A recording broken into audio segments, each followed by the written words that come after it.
इंसान की ज़िंदगी के सबसे बड़े सवालों में से एक ये है कि मेरी ज़िंदगी में तब्दीली कब आएगी, कब दुख ख़त्म होगा, कब कामयाबी आएगी। लेकिन बहुत से लोग नहीं जानते कि अल्लाह ताला सिर्फ़ हकीकी ज़िंदगी में ही नहीं बल्कि कई मर्तबा इंसान के दिल की कैफियत को भी नींद के ज़रिए इशारों में ज़ाहिर फरमाते हैं। ताहम इस बात को समझने के लिए पहले ये जानना ज़रूरी है कि इस्लाम ख्वाब को किस नज़र से देखता है। रसूल अल्लाह सल्लल्लाहु अलैहि वसल्लम ने फरमाया, अच्छा ख्वाब अल्लाह की तरफ से होता है और बुरा ख्वाब शैतान की तरफ से। यानी हर ख्वाब एक जैसा नहीं होता। कुछ ख्वाब सिर्फ ख़यालात होते हैं, कुछ ख्वाब इशारा होते हैं और कुछ ख्वाब इंसान की ज़िंदगी के लिए एक पैगाम भी हो सकते हैं। अब सवाल ये है कि कौन से ख्वाब हमारी ज़िंदगी में तब्दीली की अलामत हो सकते हैं। आज हम ऐसे 3 अलामती ख्वाबों पर बात करेंगे जिन्हें बहुत सी इस्लामी तफासीर में रिज़्क, तब्दीली और ज़िंदगी के नए बाब के साथ जोड़कर जिक्र किया गया है। ताहम याद रखें कि यहाँ कोई हतमी मुस्तकबिल का दावा नहीं है, बल्कि ये एक इस्लामी तशरीही नुक्ते नज़र है। अल्लाह ताला फरमाता है कि हमने तुम्हारी नींद को आराम का ज़रिया बनाया। सूरा अन-नबा आयत 9। ये हमें सिखाता है कि नींद सिर्फ आराम नहीं बल्कि रूहानी कैफियत का एक हिस्सा भी है। अब पहला अलामती ख्वाब सोना या चांदी के ज़ेवरात देखना है।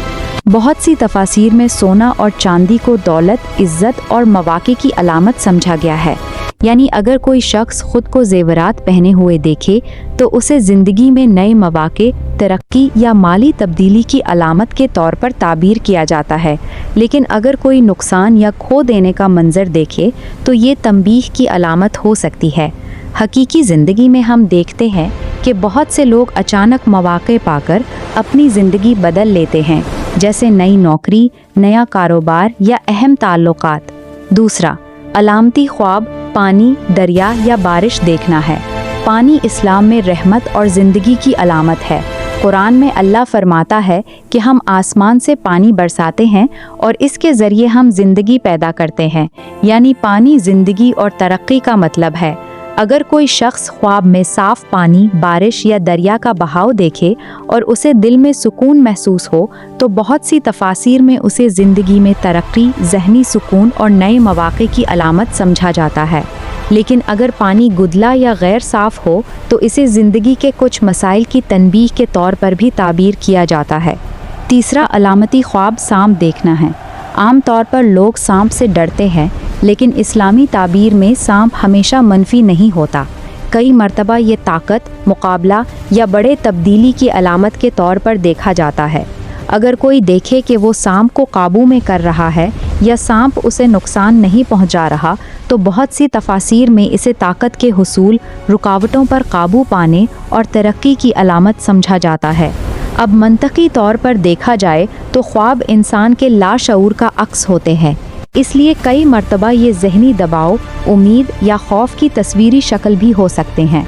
लिहाजा ख्वाब को कभी भी हतमी फ़ैसला नहीं समझना चाहिए। हकीकी ज़िंदगी में तब्दीली मेहनत, सब्र और अल्लाह पर भरोसे से आती है। अब हमारे लिए सबसे अहम सबक ये है कि अगरचे ख्वाब किसी अच्छी चीज़ की अलामत भी हों, तब भी हमारा फ़र्ज़ है कि नमाज, दुआ, इस्तग़फ़ार और हलाल रिज़्क़ की कोशिश जारी रखें। जज्बाती पहलू से ये गुफ्तगू हमें उम्मीद देती है कि अल्लाह हमारी ज़िंदगी में अच्छा बदलाव ला सकता है, लेकिन साथ ही ये तंबीह भी करती है कि हम कहीं तोहमात का शिकार ना हों। हल ये है कि रोज़ाना के आमाल दुरुस्त रखे जाएं, सोने से पहले दुआ पढ़ी जाए और अल्लाह पर मुकम्मल भरोसा रखा जाए। आखिरी बात ये है कि ख्वाब हमारे लिए गौर व फिक्र का दरवाज़ा खोल सकते हैं, लेकिन ज़िंदगी की असल तब्दीली हमारे ईमान, कोशिश और अल्लाह की रहमत से आती है। अब सवाल ये है कि क्या आपने कभी ऐसा ख्वाब देखा है जो आपकी ज़िंदगी में तब्दीली की अलामत महसूस हुआ हो? अपना तजुर्बा कमेंट में बताएं।